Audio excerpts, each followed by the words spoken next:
It is also an opportunity to assess the UN's role and relevance in today's world and to shape a better future for it. Excellencies, India was among the 50 founding members of the United Nations immediately after the Second World War. A lot has changed since then. Today, the UN brings together 193 member countries. Along with its membership, the expectations from the nation have also grown. At the same time, multilateralism is facing many challenges today. Excellencies, from the very beginning, India has actively supported the Union's development work and ECOSOC. The first president of ECOSOC was an Indian. India also contributed to shaping the ECOSOC agenda, including the Sustainable Development Goals. Today, through our domestic efforts, we are again playing a salient role in achieving Agenda 2030 and the Sustainable Development Goals.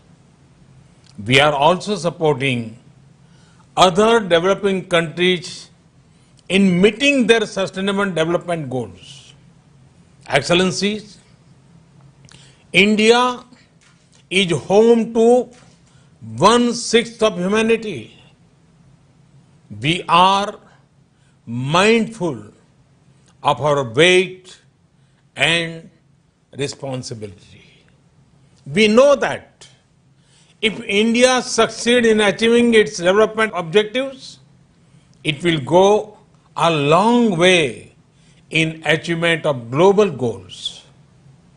And so we have taken whole of society approach by engaging our states, our local governments, our civil society, communities, and our people. Our motto is Sabka Saath, Sabka Vikas, Sabka Viswas, meaning together everyone's growth with everyone's trust. This resonates with the core SDG principle of leaving no one behind, be it access to nutrition, health, education, electricity, or housing. We are making great progress through our inclusive programs. Excellencies, last year we celebrated the 150th birth anniversary of the father of our nation, Mahatma Gandhi, by achieving full sanitation coverage in our 600,000 villages. In 5 years, we built over 110 million household toilets, which improved our rural sanitation cover from 38% to 100%. Our massive awareness generation programs are empowering our women. We have achieved gender parity in elementary and secondary education. Nearly 70 million women in rural India are part of self-help groups under our livelihood mission. They are transforming lives and livelihoods of a big scale.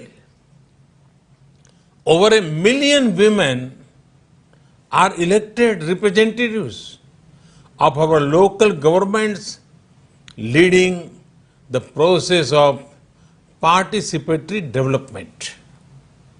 In the last 6 years, we opened 400 million bank accounts for the unbanked, out of which 220 million are owned by women.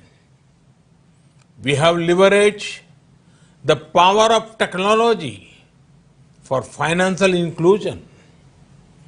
This is based on the trinity of a unique identity number, a bank account, and a mobile connection for everyone. It has allowed us to make direct benefit transfer of $150 billion to over 700 million persons.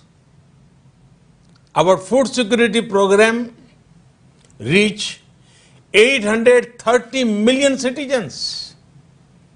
Our Housing for All program will ensure that every Indian will have a safe and secure roof over her head by 2022, when India completes 75th year as an independent nation. By then, 40 million new homes would have been made under this program, more than the total number of households in many countries. Today, our Ayushman Bharat scheme is the world's largest health protection program, covering 500 million individuals. In the fight against COVID, our grassroots health system is helping India ensure one of the best recovery rates in the world. We are also on track to remove TB by 2025. Other developing countries can learn from the scale and success of India's development programs.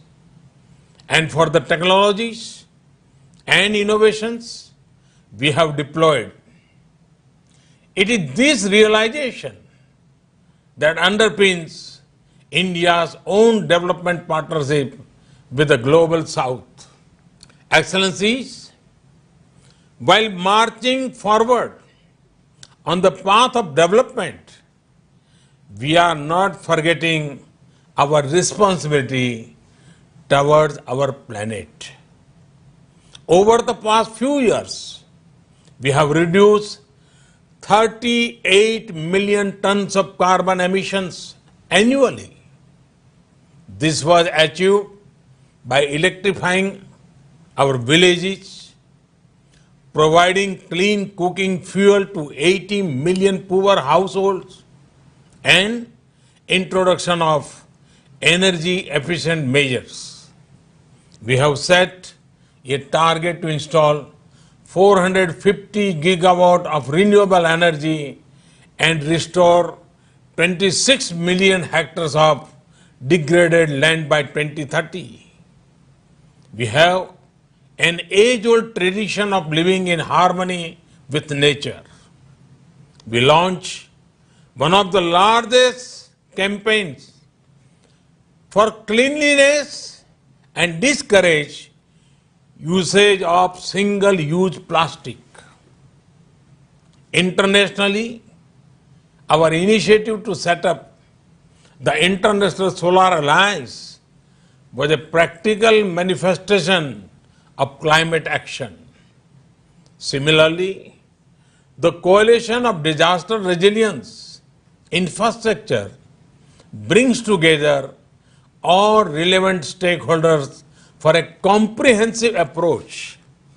We have always prided ourselves as the first responder in our region, a friend in need, be it earthquakes, cyclones, Ebola crises, or any other natural or man-made crisis, India has responded with speed and solidarity.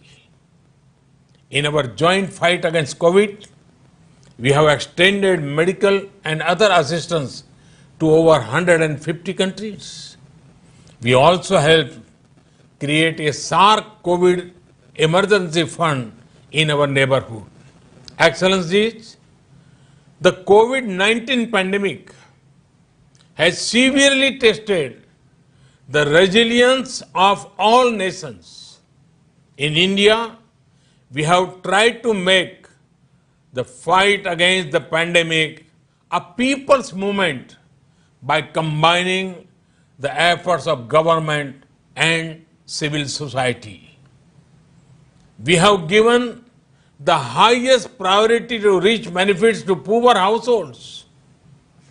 We have announced a package of more than $300 billion.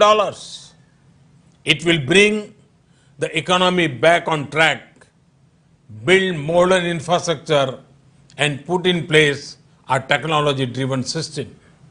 We have put forward a vision of Atmanirbhar Bharat, a self-reliant and resilient India integrated with the global economy.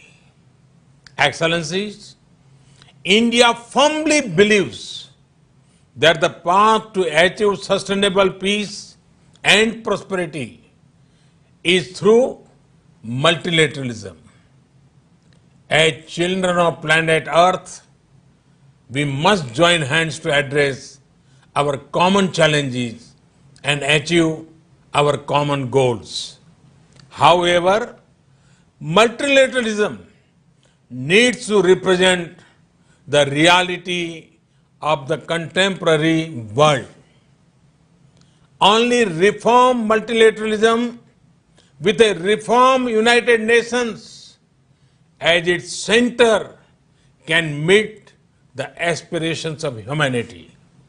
Today, while celebrating 75th years of the United Nations, let us pledge to reform the global multilateral system to enhance its relevance, to improve its effectiveness, and to make it the basis of a new type of human-centric globalization.